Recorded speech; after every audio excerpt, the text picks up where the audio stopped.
Bon, me revoilà. J'ai oublié de vous faire le petit disclaimer de début. Je suis pas professionnelle, je suis pas une psy. C'est juste moi et mon avis personnel et ce que je pense d'une relation saine ou d'une relation toxique. Donc venez pas m'arracher les cheveux. Si jamais j'ai fait des erreurs ou quoi que ce soit, vous pouvez toujours me les dire dans les commentaires. Mais on n'est pas là pour s'insulter, on n'est pas là pour rabaisser les autres. Donc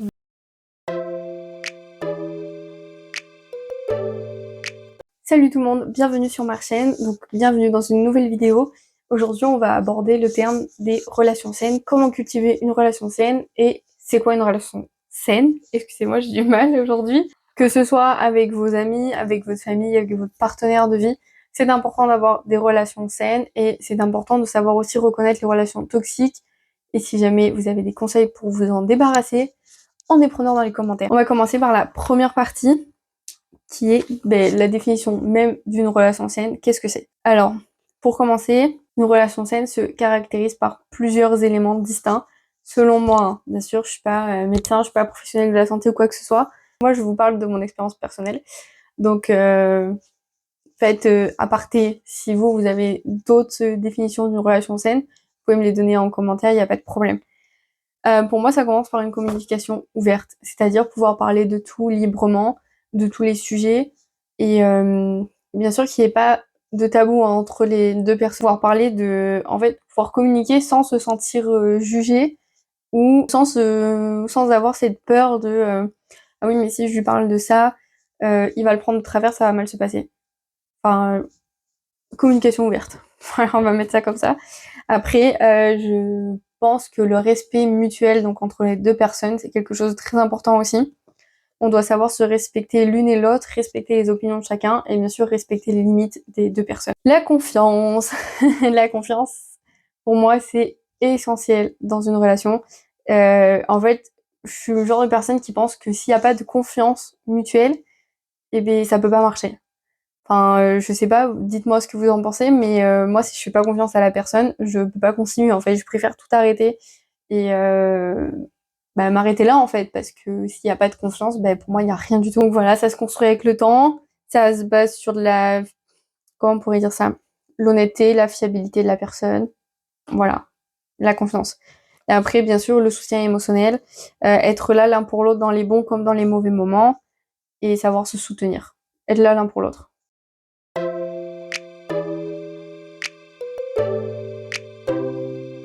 Du coup, je vais vous donner quelques techniques pour cultiver des relations saines.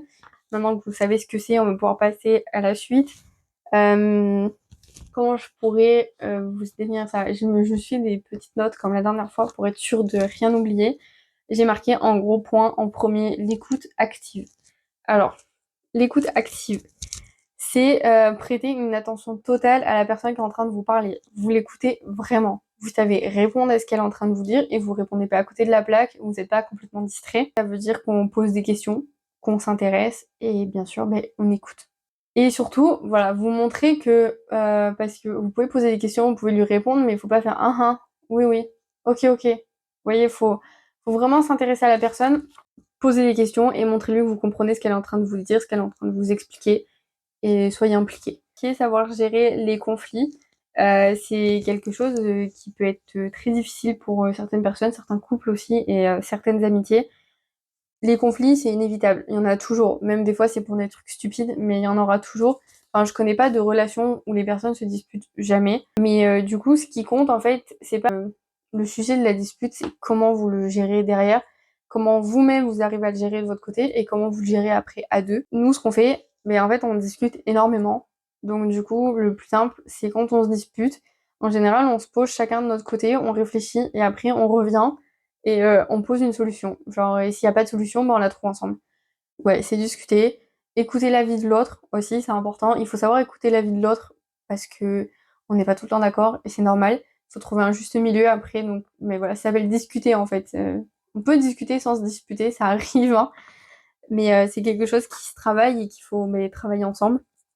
C'est plus facile quand vous discutez pour gérer les conflits, ça se gère plus facilement, ça se gère plus ou moins vite. Mais nous, c'est vrai que dans notre couple, on a toujours pratiqué ça. on se dispute, ok, en général, on va chacun dans notre coin, on réfléchit, on se pose chacun de notre côté, après on revient, et là on se dispute pas, là on discute vraiment. Donc on cherche, on propose des solutions, on essaie de trouver un juste milieu entre les deux solutions, parce que forcément il y en a un des deux qui est pas d'accord avec l'autre. Et voilà. Ben, c'est ce qu'on a dit au tout début, la communication, hein, c'est la base en fait. Sinon c'est très compliqué, je pense, d'être en couple avec quelqu'un si vous communiquez pas. Enfin, ça serait très bizarre pour moi de pas lui communiquer, je sais pas, quand je vais pas bien ou quand je suis bien ou quand j'ai besoin de quelque chose. Des fois, la personne en face de vous, elle peut pas tout deviner non plus. Même si ça fait plus de 10 ans que vous êtes ensemble, il y a toujours des moments, ben voilà, la personne, elle peut pas toujours deviner. Et je pense que c'est important de savoir, nous, leur dire, ben, aujourd'hui, j'ai besoin qu'on se retrouve tous les deux, j'ai besoin qu'on fasse un truc, j'ai besoin qu'on aille au resto, j'ai besoin qu'on sorte, qu'on prenne l'air.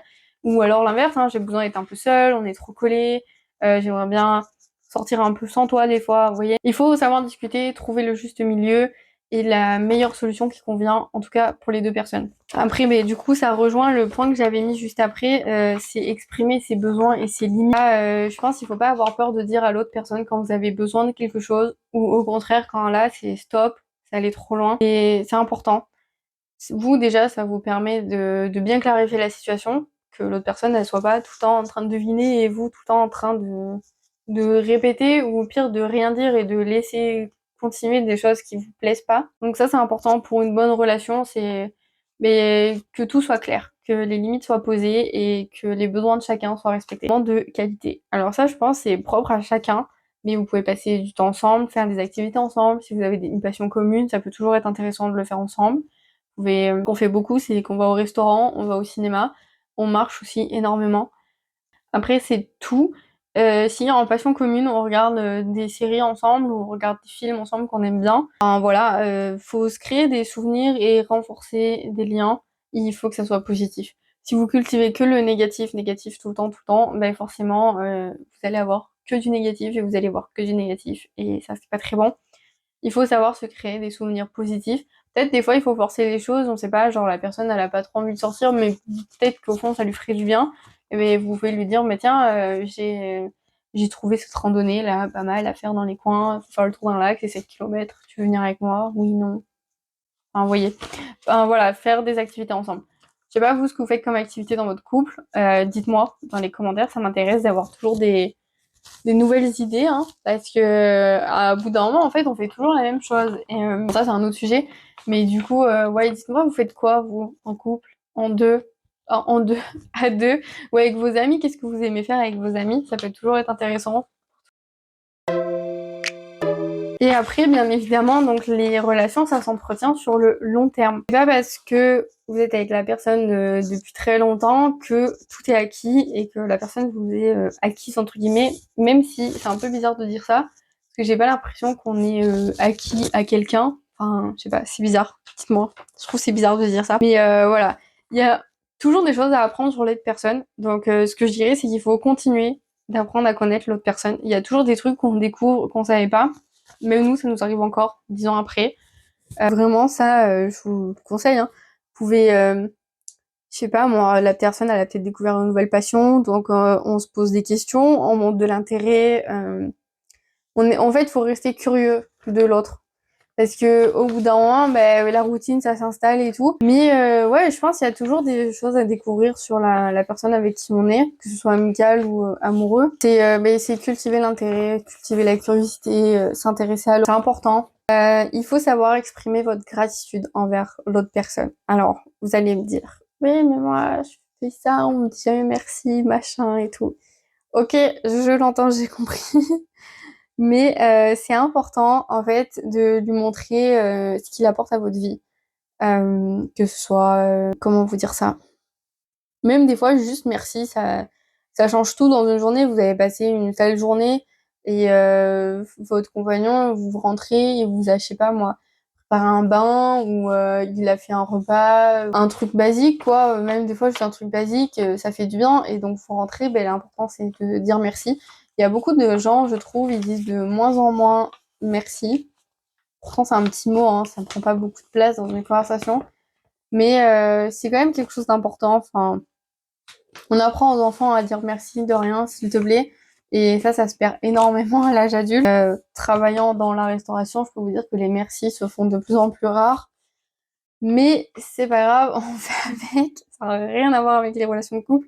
Mais ouais, exprimer votre gratitude envers l'autre personne, ça fait toujours du bien. Et bien sûr, il faut savoir maintenir une relation équilibrée, c'est-à-dire en termes de donner-recevoir. C'est-à-dire, c'est pas tout le temps la même personne qui donne et c'est pas tout le temps la même personne qui reçoit. Sinon, bah, au bout d'un moment, il y en a une des deux qui va se lasser, forcément. Et voilà, c'est ce que j'expliquais. Faut pas que ça soit toujours la même personne qui donne. Déjà, c'est très épuisant, mentalement, physiquement. Et ça, je pense, c'est pas sain non plus quand on donne tout et qu'en face, on reçoit jamais rien. Donc faites attention à ça.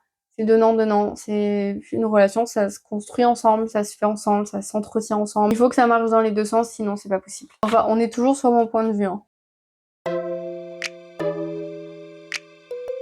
Alors ensuite, on va passer sur la partie, je pense, qui va vous plaire le moins.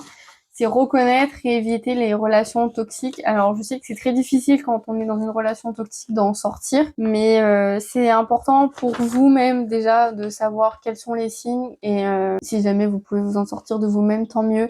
Et si vous avez besoin d'aide, je vous conseille vraiment de demander de l'aide. Il y aura toujours quelqu'un pour vous aider et vous pouvez toujours vous en sortir. Le respect, bien évidemment. Si l'autre personne ne vous respecte pas, que ce soit vos sentiments, vos opinions ou vos limites, j'allais dire, c'est next, mais oui, c'est mort, quoi. Au bout d'un moment, on n'est pas là pour se faire marcher dessus, cracher dessus ou traiter comme de la merde.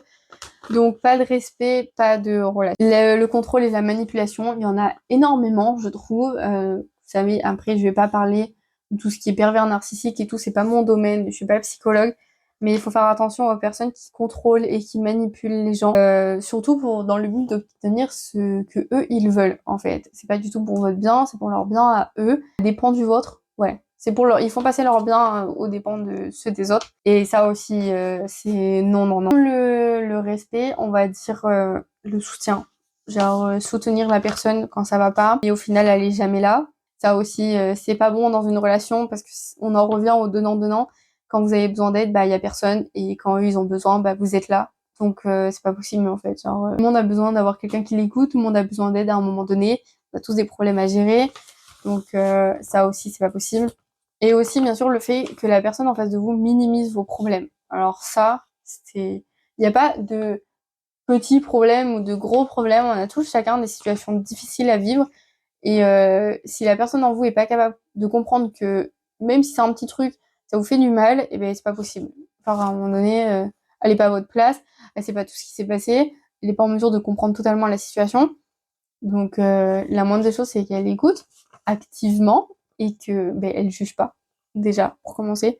Donc si ça commence à vous juger, à pas être là pour vous et à minimiser vos problèmes, ben ça aussi pour moi c'est un signe de relation toxique. Et après la communication négative, alors je vais essayer de l'expliquer comme j'entends. C'est-à-dire si la personne qui vous parle en fait c'est toujours des critiques, c'est toujours du négatif, c'est toujours du sarcasme, c'est toujours ça revient toujours sur des conflits que vous avez eus, qui sont réglés ou non, mais ça les rabâche tout le temps, vous savez, ça répète tout le temps la même chose, c'est redondant, c'est... Comment vous expliquer ouais, la communication négative, ouais, ça c'est quand vous vous faites insulter, crier dessus, je sais pas moi. Enfin, je pense que vous avez un peu compris ce que j'essayais de dire, mais ça aussi c'est pas possible. Enfin, vous pouvez pas vivre comme ça avec quelqu'un qui vous rabaisse à longueur de journée ou avec quelqu'un qui passe son temps à vous critiquer, ah mais t'es grosse, ah mais t'as grossi, ah mais pourquoi tu te rases pas, ah mais machin. Vous voyez, tous ces trucs-là, négatifs, qui font du bien à personne, sauf à la personne qui vous les dit, parce que apparemment ils vont bien quand ils disent des choses comme ça. Et bien ça aussi pour moi c'est un signe de relation toxique. Et c'est quoi pour vous les signes d'une relation toxique? Mettez-les moi dans les commentaires, je suis curieuse de savoir.